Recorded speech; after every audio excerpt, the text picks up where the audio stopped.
नमस्कार दोस्तों, क्वार्कस कोर्स की दूसरी वीडियो में आपका स्वागत है। इस वीडियो में हम हमारी पहली क्वार्कस एप्लीकेशन बनाएंगे, राइट? तो चलिए शुरू करते हैं। फर्स्ट ऑफ ऑल, ये कुछ प्री रिक्विजिट्स हैं। मैं मेवन 3.9.9 यूज़ कर रहा हूँ। आप 3.9 के ऊपर कोई भी यूज़ कर सकते हैं।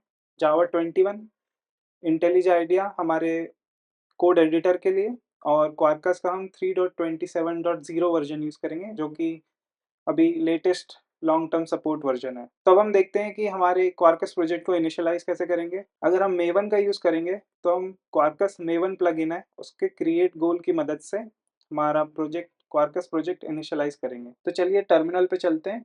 तो मैं मेरे टर्मिनल पर हूँ और मैंने मेरे डिज़ायर्ड डायरेक्टरी में cd कर लिया है।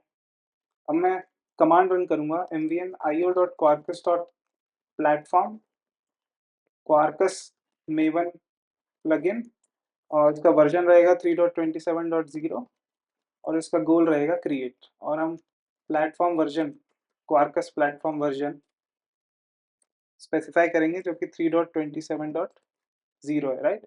सो प्लगइन का और क्वार्कस प्लेटफॉर्म का वर्जन सेम है। मैं एंटर प्रेस करूंगा और ग्रुप आईडी रहेगी def dot Vardhaman, artifact ID रहेगी हेलो वर्ल्ड, और प्रोजेक्ट का वर्जन 0.0.1 रखते हैं, और एक्सटेंशन अभी फिलहाल हम रेस्ट एक्सटेंशन ऐड करेंगे। Would you like some code? Yes, right. और हमारा प्रोजेक्ट तैयार है। अब मैं इसे इंटेलिजे आइडिया में ओपन करता हूँ। सो मैंने प्रोजेक्ट इंटेलिजे में ओपन कर लिया है। चलिए अब फोल्डर स्ट्रक्चर को देखते हैं। तो हम देखेंगे एसआरसी मेन, राइट, और ये टेस्ट फोल्डर है। तो आपने नोटिस किया होगा कि नॉर्मल मेवन प्रोजेक्ट होता है, उसके अलावा भी कुछ फाइल्स और फोल्डर्स हैं। तो चलिए उन्हें देखते हैं। First of all Docker folder है, उसके अंदर डॉकर फाइल्स हैं जिसकी मदद से हम हमारी एप्लीकेशन को कंटेनराइज कर सकते हैं और कंटेनर्स में रन कर सकते हैं, राइट। इसके बाद जो नॉर्मल जावा फोल्डर होता है उसके अंदर हमारा पैकेज और एक ग्रीटिंग रिसोर्स फाइल है। इसके बाद नीचे एक रिसोर्सेज फोल्डर है जिसके अंदर एप्लीकेशन डॉट प्रॉपर्टीज फाइल है। इस फाइल की मदद से हम क्वार्कस और इसकी सारी एक्सटेंशंस जो भी हम ऐड करेंगे उसको कॉन्फ़िगर कर सकते हैं एक ही पॉइंट पर, राइट। उसके बाद नीचे हम टेस्ट फोल्डर देखेंगे, उसके अंदर दो टेस्ट फाइल्स हैं, ग्रीटिंग रिसोर्स टेस्ट, राइट, और इसमें एक टेस्ट लिखा है जो कि बेसिकली ये एक्सपेक्ट करता है कि जब गेट रिक्वेस्ट भेजी जाए हेलो एंड पॉइंट पर, तब स्टेटस कोड 200 और जो स्ट्रिंग रिटर्न होगी वो ये रहेगी, राइट। इसके बाद एक और टेस्ट फाइल है क्वार्कस इंटीग्रेशन टेस्ट, जो कि हमारी दूसरी टेस्ट फाइल को एक्सटेंड करती है, राइट। और इस जब हम पैकेज करेंगे एप्लीकेशन में तब इस फाइल के टेस्ट रन होंगे। अब लास्ट में हमारी पॉम फाइल देख लेते हैं। तो आप देख सकते हैं ग्रुप आईडी, आर्टिफैक्ट आईडी और वर्जन जो आपने प्रोवाइड किया था। नीचे आते हैं तो हम देखेंगे क्वार्कस रेस्ट, जो हमने एक्सटेंशन ऐड किया था। हमने सिर्फ रेस्ट डाला था, लेकिन प्लगइन है वो समझदार है और करेक्ट एक्सटेंशन ऐड कर लेता है। इसके बाद क्वार्कस आर्क, जो कि क्वार्कस रेस्ट की डिपेंडेंसी है और ये कॉन्टेक्स्ट और डिपेंडेंसी इंजेक्शन के लिए यूज़ होती है। क्वार्कस की एक कोर डिपेंडेंसी है, तो ये ऑटोमेटिकली ऐड हो जाती है। इसके बाद क्वार्कस JUnit 5, जो कि एक एक्सटेंशन है टेस्टिंग के लिए, और रेस्ट एश्योर्ड, ये भी टेस्टिंग के लिए है, हमारी जो APIs है उसको टेस्ट करने के लिए। चलिए अब हम हमारे ग्रीटिंग रिसोर्स पर चलते हैं। आप देख सकते हैं कि ये प्लेन ओल्ड जावा ऑब्जेक्ट है, राइट। उस पर कुछ हमने एनोटेशंस ऐड किए हैं। हो सकता है आपको ये समझ आ रहे हो कि पाथ जो है स्लैश हेलो है, मतलब हेलो पाथ पर जो भी रिक्वेस्ट आएंगी वो ये हैंडल करेगा। गेट रिक्वेस्ट ये वाला मेथड हैंडल करेगा, और ये मेथड क्या प्रोड्यूस कर रहा है? Text plain. तो चलिए अब हम हमारी एप्लीकेशन को रन करके देखते हैं। तो मैं टर्मिनल ओपन करता हूँ, इसको साइड में ले लेते हैं, राइट।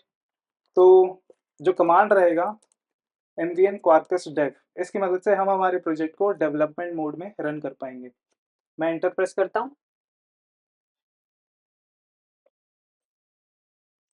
सो आप देख सकते हैं हमारी जो एप्लीकेशन है वो रन हो रही है, और it is listing on port 8080। इसका मतलब जो भी रिक्वेस्ट हम भेजेंगे पोर्ट 8080 पर, वो ये एप्लीकेशन हैंडल करेगी। इसके बाद हम नीचे देखेंगे, ये कुछ ऑप्शंस हैं। तो आप देखेंगे press R to resume testing, right. इसको थोड़ा मैं बड़ा कर देता हूँ। Press R to resume testing. So मैं R दबाता हूँ और आप देखेंगे all one test is passing. हमने देखा था वो टेस्ट फाइल में एक ही टेस्ट था, तो वो अभी ग्रीन है, राइट।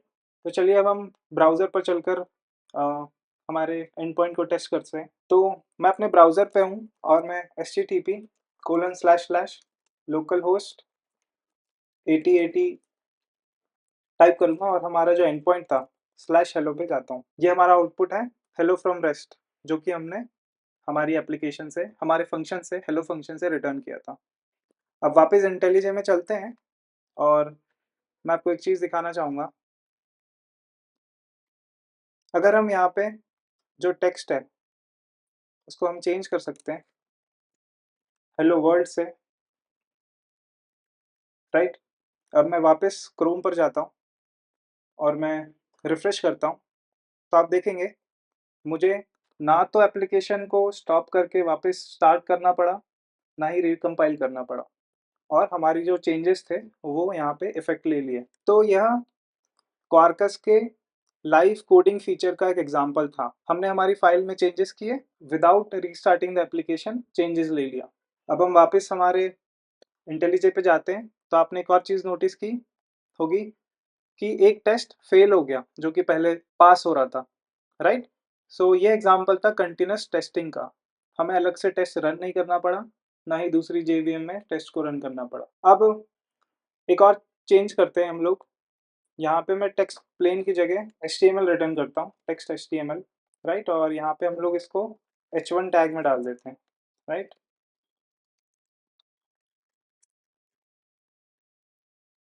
अब हम वापस हमारे ब्राउज़र पे जाते हैं, मैं रिफ्रेश करता हूँ और आप देखेंगे कि ये H1 टैग में कन्वर्ट हो चुका है। अब आपने एक और चीज़ नोटिस की होगी कि जैसे ही हम लोग चेंजेस करते हैं, उसी समय हमारी एप्लीकेशन रिफ्रेश नहीं होती है।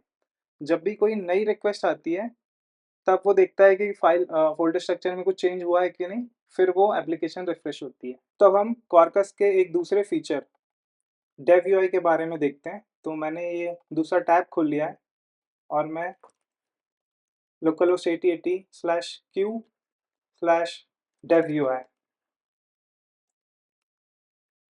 इस यूआरएल पे जाता हूँ। तो आप देखेंगे, इसको ज़ूम आउट कर लेता हूँ मैं। तो आप यहाँ पे देखेंगे कि एक यूआई खुल चुका है जहाँ पे हम हमारी एक्सटेंशंस देख सकते हैं, जैसे आर्क, रेस्ट और ये बाकी की कोर एक्सटेंशंस जो हैं। हम कॉन्फ़िगरेशन देख सकते हैं। ये वह सारी कॉन्फ़िगरेशंस हैं जिनको हम चेंज कर सकते हैं हमारी क्वार्कस एप्लीकेशन, और जो भी एक्सटेंशन हमने ऐड की है, जो कि फ़िलहाल सिर्फ़ क्वार्कस रेस्ट है, उसको हम यहाँ से कॉन्फ़िगर कर सकते हैं डायरेक्टली। एक वर्कस्पेस का ऑप्शन है जहाँ से हम डायरेक्टली हमारे चेंजेस कर सकते हैं, राइट। सो इस अगर आप देखेंगे हम हमारे एंड पॉइंट्स देख सकते हैं, और ये कुछ एडिशनल एंड पॉइंट्स हैं और उनमें से हमने एक खोला हुआ है। इसके बाद आप देखेंगे कंटिन्यूस टेस्टिंग में हमारा ये वाला टेस्ट फेल हो रहा है। अब मान लीजिए मैं वर्कस्पेस पर जाता हूँ और इस टेक्स्ट को मैं वापस जो फर्स्ट हमने एप्लीकेशन ओपन की थी उसमें चेंज कर देता हूँ। तो हेलो फ्रॉम क्वार्कस रेस्ट। तो अब हम देखेंगे कंटिन्यूस टेस्टिंग में हम वापस जाते हैं, स्टे और चेंजेस को सेव कर सकते हैं। अब हम कंटिन्यूस टेस्टिंग में जाएंगे तो हमारा जो टेस्ट है ग्रीन हो गया। इसके बाद डेव सर्विसेज है जिसके बारे में अभी हम देखते हैं। बिल्ड मैट्रिक्स है जो हमारी रीडमी फाइल थी, और डिपेंडेंसीज, ये सारी डिपेंडेंसीज अभी हमारे एप्लीकेशन में है। पूरे पाथ्स बताए हैं ट्रांजिटिव से लेकर कोर डिपेंडेंसीज। जैसे हम क्वार्कस रेस्ट सर्च करते हैं तो आप देख पाएंगे ये उसका डिपेंडेंसी ग्राफ है, राइट। हमारी हेलो एप्लीकेशन है वो क्वार्कस रेस्ट पे डिपेंड करती है। तो कुल मिलाकर डेव यूआई एक यूआई है जहाँ पे हम हमारी एप्लीकेशन की सारी कॉन्फ़िगरेशंस एक जगह देख सकते हैं, उसकी सारी प्रॉपर्टीज़ को एक जगह देख सकते हैं और चेंज भी कर सकते हैं, राइट। अब हम डेव सर्विसेज के बारे में देखेंगे। उसके लिए हमें मेक श्योर करना पड़ेगा कि हमारे सिस्टम में डॉकर रन कर रहा है। जैसा कि आप देख सकते हैं कि हमारा डॉकर डेस्कटॉप है वो रन कर रहा है।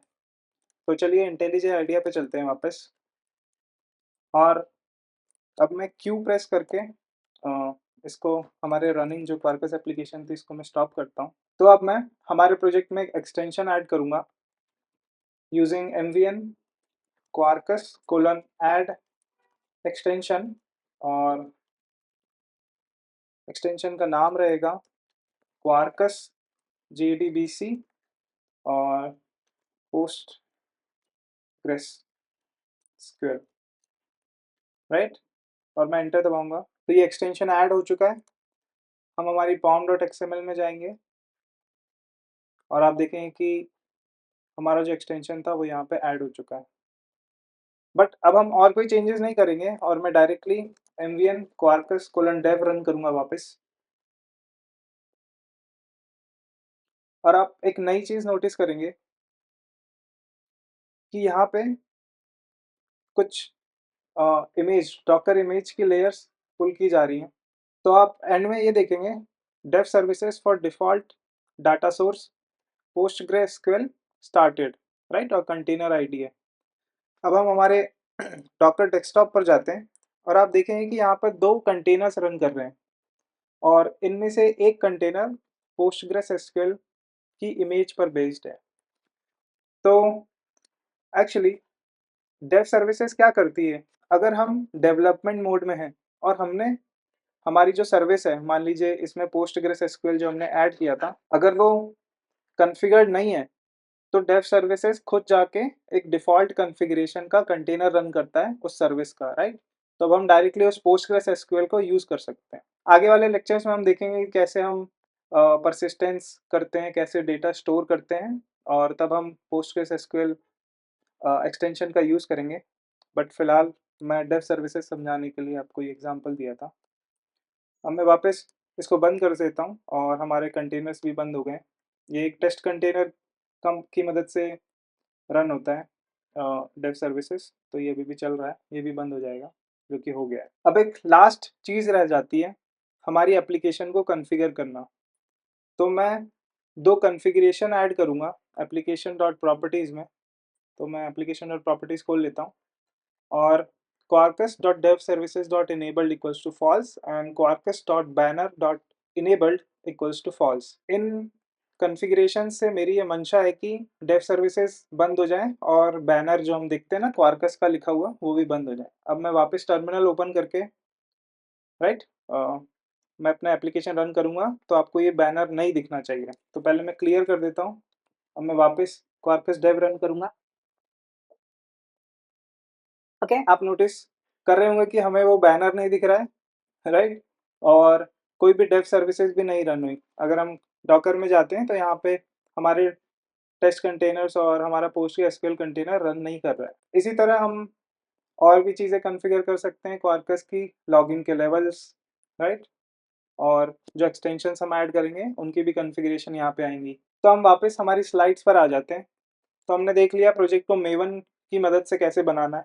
एक्चुअली 2 और तरीके हैं हमारी जो एप्लीकेशन है इसको इनिशियलाइज़ करने के। तो दूसरा तरीका है क्वार्कस CLI का, राइट। सो इस CLI को हम इंटरनेट से डाउनलोड कर सकते हैं। तो मैं एक बार ब्राउज़र खोलता हूँ हमारा। अब मैं ब्राउज़र पे डाउनलोड क्वार्कस CLI लिख रहा हूँ और आप देखेंगे ये एक गाइड है और इसमें आपको 4-5 तरीके दिए गए हैं क्वार्कस CLI इंस्टॉल करने का। मैं एसडीके मैन की मदद से क्वार्कस, ग्रेडल, मेवन और जावा के भी डिफरेंट वर्जन्स इंस्टॉल करता हूँ। तो आप यहाँ से क्वार्कस CLI इंस्टॉल कर सकते हैं, राइट, और क्वार्कस एप्लीकेशन इस कमांड की मदद से क्रिएट कर सकते हैं, राइट।